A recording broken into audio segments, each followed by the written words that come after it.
Which of Starfire's two comic book origins is superior? Her origin from the New Teen Titans days, or her New 52 origin? Let's dive into each backstory and compare them to see which one comes out on top. New Teen Titans Volume 1, Issue 1, Panel 1 introduces us to Princess Koriand'r as she blasts her way out of a Gordanian slave ship, taunting them along the way. She commandeers a small vessel where she warp jumps to Earth. She crash lands in New York City, where an estranged couple tries to nurse her back to health in their apartment.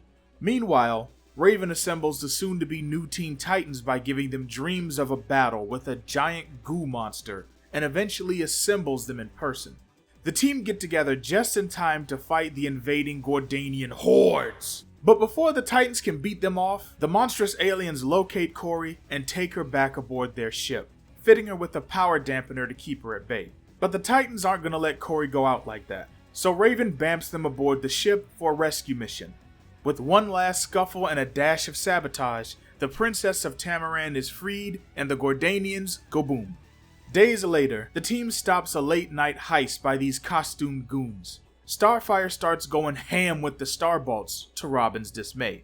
Luckily, they're just a bunch of robots, shout out to the 80s, but Robin still scolds her for blowing up any potential clues.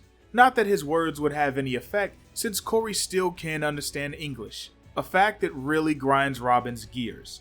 But even though Kori can't understand his words, she can read his expressions and his tone of voice. So she picks up on his confusion and decides to bridge the language gap with a kiss. Tamaranians can all learn new languages through skin-to-skin contact, but kissing is Kori's preferred method of choice. In the days to come, Kori would tell her new friends about her life on Tamaran and how she was sold into slavery, all while having fun and fighting evil with her newfound family, as she makes Earth her home. And in Tales of the New Teen Titans Issue 4, we'd get a much more fleshed out version of this story. Koriand'r was beloved by all of Tamaran's people, who saw her birth as a good omen. Her name does mean optimism in Tamaranian after all, but Commander was despised by the people because she was born on the day of an attack by the Citadel Empire, making her a bad omen. Pair that to a lack of flight due to an unspecified illness, and you have one bitter, angry-ass child. She'd torment Kori for years out of spite and hatred, and even defected to the Citadel, arranging an attack on her own planet, leading to Kori being enslaved by her own sister for the next 6 years. I'm leaving out a lot for the sake of time, but you can check out my Starfire vs. Blackfire Part 1 video to get the whole story there. It's easy to see why Starfire's first origin is often considered her definitive origin to this day. Not only is it action-packed and full of suspense, but it's comprehensive too, giving us everything we need to know about her character. It also sets the tone for all of her character arcs for the New Teen Titans comics and beyond. This is her foundation for the next 2.5 decades. Even when she's not speaking English, we still learn about her through her actions, body language, and facial expressions. You know it's a good introduction when you don't even need to understand the character's words to learn about them. The pacing is perfect too. Nothing feels forced or rushed. It's all very natural and organic. Even the way they come up with her superhero name is smooth. It actually started off as their name for her energy blast attacks. They called them Starfire bolts. They just took the Starfire part of that term and used it as her nickname, and it just stuck, while the names for her attacks would be shortened to Starbolts. And that's just in the first issue and the first part of the second issue. Then after she learns English, we see that she's an emotionally led person who lives in the moment. She also does not share Earth standards of modesty or restraint in battle, both of which would be core to her character development for years to come. But enough of the glazing. Is there anything wrong with this origin? Honestly, I really don't have much to critique, but there are a couple things. First, a slight nitpick. New Teen Titans Issue 3 opens up with Starfire sitting with the other Titans on a balcony.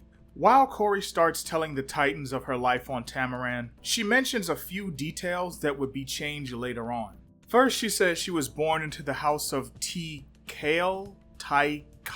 I'm not sure how this is pronounced, because this word is never used again. Some people have referred to her as being from the house of Tamaris, which is the name of the kingdom that her family presides over directly. But that's about it. Also, she says that she's the eldest child here.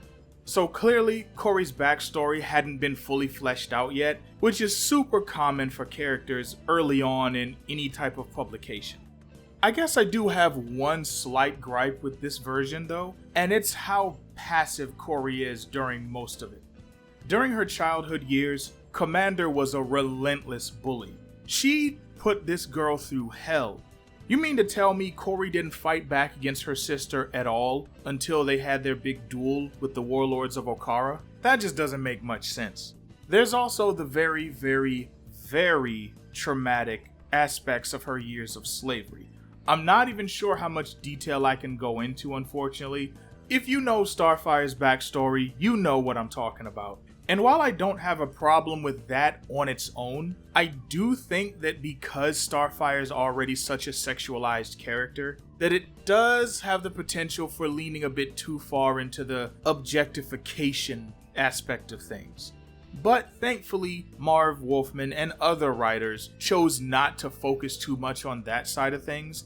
I think that's a strength, because they really could have just leaned heavily into that. In fact, one of my most frequent commenters, Optical Sorcerer, makes this point all the time. Shout out to you, you mad lad, cause it's something that's worth talking about. But other than that, I really don't have any issues with this backstory at all.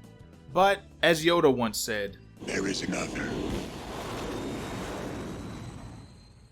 In Red Hood and the Outlaws issue 1, we meet Starfire after she's already been on Earth for some time. She crash landed on an island where she currently lives undercover as a human. She's already teamed up with, dated, and broken up with Dick Grayson, and she's currently partnered with Jason Todd, aka Red Hood, all puns intended. But this doesn't stop her from hooking up with Roy Harper behind Jason's back, because the new 52 took Kori's free spirit personality from before and took it to, new heights. But before she was being as messy as possible, she was living a very, very hard life, the details of which are slowly revealed to us throughout Red Hood and the Outlaws, and is told to us in full in DC Secret Origins issue 2. Koriand'r is the beloved sister of Koriand'r, crown princess of Tamaran. The two were inseparable and lived a life of peace on their tranquil planet. But one day, that peace was shattered forever when the Citadel Empire attacked. Unlike in the pre-crisis days, the Tamaranians were not natural warriors in this continuity, so they fell very easily. The king and queen were killed in the attack, and Koriand'r was immediately taken prisoner by the Scions, who started running tests on her, meant to examine her genetic potential. Koriand'r became a figurehead queen. Her first rule was to banish her sister, as commanded by her Citadel overlords, to further crush the spirit of her people, thus beginning the first of 10 grueling years of forced servitude for Koriand'r, who was taken away to be used for hard labor. But in this cold world, hate would keep her warm, and soon she would make her masters feel that hatred. When a guard bends down to show her kindness, a blast of energy explodes from her palm and into the guard's chest cavity, revealing the results of the Scion's experiments. A genetic anomaly had been triggered deep within the princess, but it would be years before she learned how to master her new Starbolt powers. In the meantime, the experiments resumed. Her masters also drugged her to keep her powers at bay. These drugs dulled more than just her powers. They dulled the pain of life. The warrior princess, known for having strong emotions, now couldn't feel anything at all. Aboard the slave ship Starfire, Kori faded into the background of so many other poor souls. But one person noticed her, a rebel Citadel man named Orn. He showed her true kindness, smuggling her food and training her in secret. Kori went on to befriend other slaves as well.